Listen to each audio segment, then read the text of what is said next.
தேடுற விஷயத்துல எந்த சமரசமுமே கிடையாது. ராமேஸ்வரம் கத்தரை பின்பற்றணும்னு வந்துட்டு அங்க என்ன கிடையாது. நீங்க சமரசம் பண்ண ஆரம்பிச்சிட்டீங்கன்னா, நீங்க சமரசம் பண்ணும் போதே கத்தரை உங்களை விட்டுட்டு போயிடுவாங்க. வேதத்துல எங்கேயுமே கிடையாது. அவன் முழுசா திருப்பினதுக்கு அப்புறமும் கத்தர் அவனுக்கு தரிசனமாகி திரும்ப என் வழிக்கு வந்தா என்ன செய்யறாரு? பேசுறாரு. புரியுதா நான் சொல்றது? அதனால சமரசங்கள் என்னைக்குமே ஆபத்து. அது எங்க முடியும்னா ஒரு நாள்ல. இது எப்படின்னா, கத்தர் எவ்வளவு வாய்ப்பு வேணா கொடுப்பாங்க, ஆனா நம்ம மனசாட்சி இடம் கொடுக்காது. நம்ம மனசாட்சி ஒரு நாள் என்ன செஞ்சோம்னா கடினமாயிடும்.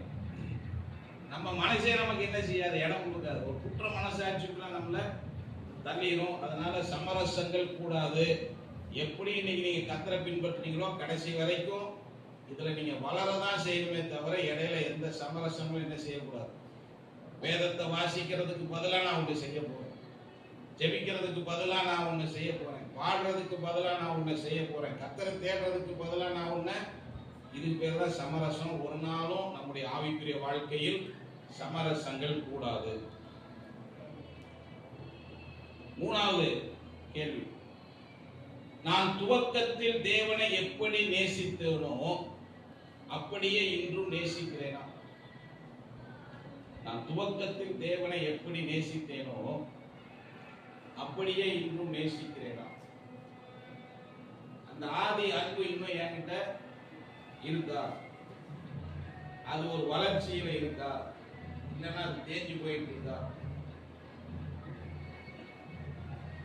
நான் உங்களுக்கு ஒரு ரகசியம் சொல்லித்தரேன். உங்க வாழ்க்கையில நீங்க என்ன பிளான் போட்டாலும் அந்த பிளான்ல முதல் இடத்துல என்ன இருக்கணும்னா, கர்த்தரை தேடுகிறதுக்கு அங்க ஒரு இடம் இருக்கான்னு பார்த்துக்கணும். நீங்க ஆண்டிப்பட்டியில இருந்து அமெரிக்காவுக்கு போங்க, என்ன வேணா செய்யுங்க. ஆனா பிளான்ல முதல்ல என்ன இருக்கணும்? முதல்ல கர்த்தர் இருக்கணும். கர்த்தரை தேடுறதுக்கு ஒரு இடம் இருக்கா? இது கர்த்தருடைய சித்தமா? அங்க போனா கர்த்தருக்காக நானே வாழ்வேனாங்கிறத நீங்க என்ன செய்யணும்? கவனிங்க. நாலாவது,